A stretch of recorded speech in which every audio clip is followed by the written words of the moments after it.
Hi guys! Welcome back again to my channel. This is Jennifer Alicando, and for today's vlog, I just wanted to share to you ng video na ito to encourage and to inspire you on paano tayo mag-wait ng God's timing, because sabi dito ng speaker, God's timing is always perfect. Ako to rebuild. What does rebuilding the wall entail? Ano yung mga kakiba dito? Mahapangin sa pagtaguyod ng poder. Una-una, according to Nehemiah, God's timing.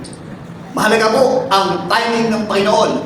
Na hindi lamang po tayo maariba sa sarili nating kagustuhan.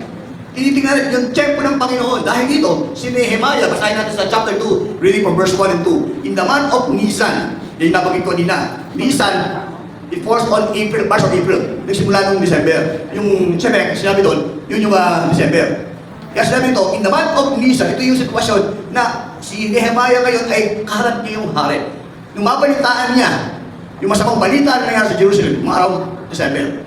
So kung bilang pala 4 na buwan, kaya in the month of Nisan na. In the 20th year of King Artaxerxes, when wine was before him, sabi ni Nehemiah, I took up the wine and gave it to the king. Listen to this. Now I had not been sad in his presence. Hindi siya, never siya nagmalungkot sa harap ng hari. Ito yung very interesting to find out. Kung ikaw po ay cupbearer, kaya ni Nehemiah, bawal ang malungkot sa harap ng hari. Dahil kung malungkot ka, baka matigo ka. Kasi pag sinabi ng hari, ayaw ka rin mo ako, lumayas ka, patayin! Malungkot na ka, pinapatay ka na. Okay? Call of hari yun, hari siya, pag siya nagmimilihal, hindi magawa yun. He can do everything. So it's a very critical condition. Knowing na, sinasabi ni Nehemiah, never na kasi alam niya, hindi siya pwede maging malungkot sa harapan ng hari. Hindi pwedeng ang mukha mo ay sambakol. You know what I mean? Yung sambakol, ano yung sambakol? Yung hindi maipinta yung mukha mo. Yung parang, may mukha mo pero may 4 na kanto. Yan ang sambakol. Kung titignan yung katabi yun, yung sambakol yan. Okay. Nabi ni Nehemiah, hindi siya naging malungkot. Well, if you are in the presence of the king, hindi nga alam ni Nehemiah, kailan ko ba ito pwede sabihin sa hari? 4 na buwan, hindi mas. Of course, in those 4 months, you know, the Bible records that he was just praying and fasting. He's been waiting for the timing of God. But it seems, in this scenario, in chapter 2, verse 1 and 2, it looks like the situation is an odd. Why do I say that? Because, imagine mo naman, sa lahat na naman panahon, yung timing ni Nehemiah, yung pa yung bad swing ng kanyang mood, nakasimangon, parang yakap ng timing. So, ikaw ba naman humihingi ng pera sa tatay nyo, may mga tatay pa kayo. Hindi magandang tiyempo ang mainit ang ulo ng tatay mo. Di ba? Tama ba? Ito, yung hari kaharap mo, aabot mo yung alak, kabero siya. Okay? Tapos, nagpansin pa ng hari, samba ko lang mukha mo. I'm just using my own word here. Okay? Believe me, sa Bible po yan. So, bakit kayo rin yung Nehemiah? You know why? Sabi ng Bible, sabi ni Nehemiah, then, I was afraid. Alam niya na, ano man ang pwedeng maging consequence ng kanyang pagiging sambaho ng mukha. Pero kung bird na gusto mo sabihin sa hari, tapos ito, pinapaitura mo. It's an odd. Parang, how could you do that? It seems like the circumstances is not favorable to him, to tell him what he was, because he was afraid. Nakita ng hari na siya ay nakasimangot. Remember, you can face the king with a sad face. Para kung tayo may naman pumarap si Nehemiah sa, kumbaga sa babae, naku, may period. Hindi maintindihan yung feeling niya. Diba? Parang, you know what I'm saying, right? Mga ladies. You know? Hindi ako masyadong makarelate dyan, never ako nagpinili. Pero intindihan kayo to my wife. Okay? Na they don't even understand themselves. And here is Nehemiah. Wrong timing yung bad swing ng mood mo, Nehemiah, na yung kamalaging malungkot. Eh, dapat ito sana yung timing. Do you realize that times we have this unfavorable circumstances in our lives? And when you look at the city of Taguig, parang, ay pagkaasa pa itong lusod na ito. Parang ang daming mga problema na dapat ayusin. Parang, Lord, when is your timing for the city? Parang, bad timing naman. Hindi namin nakita yung magandang timing. Do you know that God's timing is always perfect? God's timing involves waiting. Nehemiah had waited for 4 months. Hindi naman niya agad 4 months later, ito yung timing. But he waited for God's timing. Eh yung timing parang, it's an hour. Para dahil simangan ka pa. Pero ganun pa man, even if the circumstances is not favorable to you, and it seems like the environment has agreed to the plan of God, always remember, God's timing is always perfect.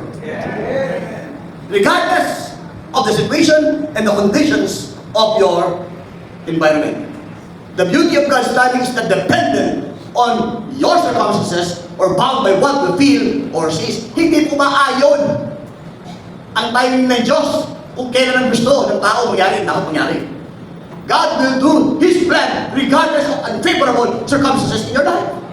And the city, kahit hindi maganda nangyari, pwede yan baguhin because God is a turnaround expert. He can change things anytime that pleases Him.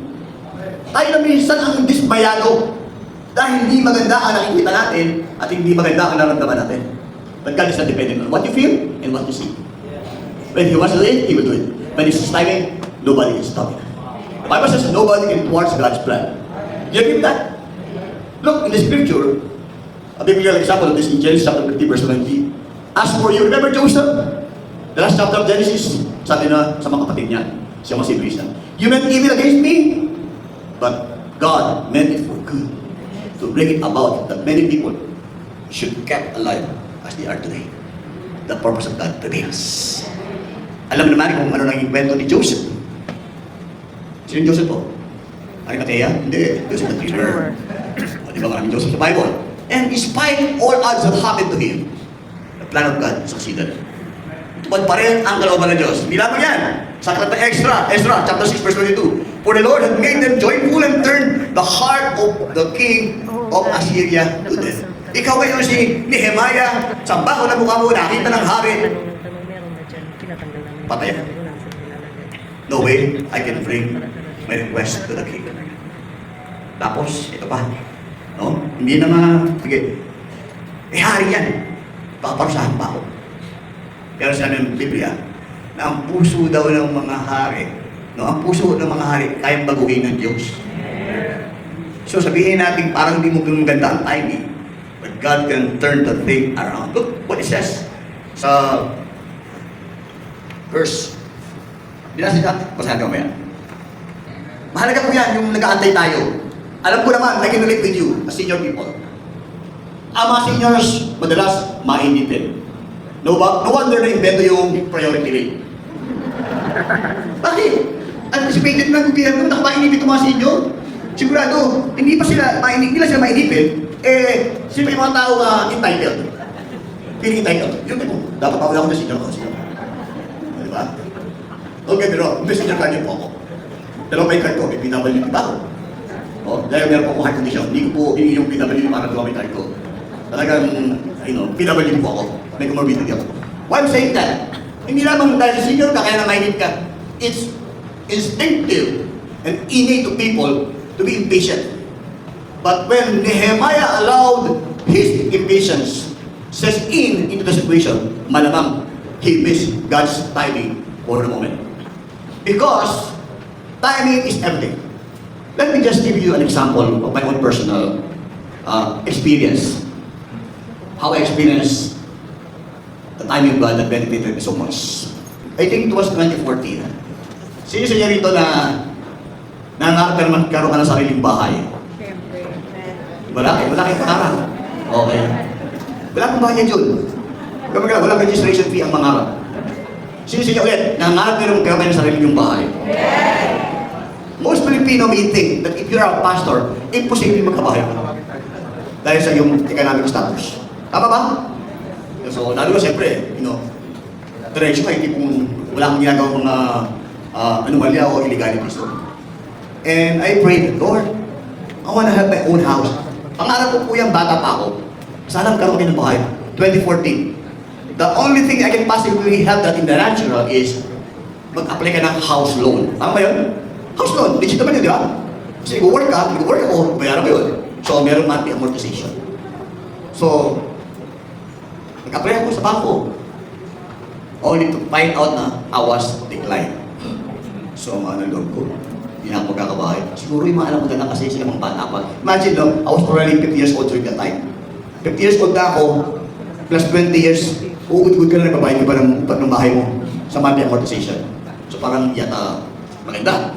So, tapos dumating yung 2020, very significant year for all of us, right? Ano yung 2020? Pandemic!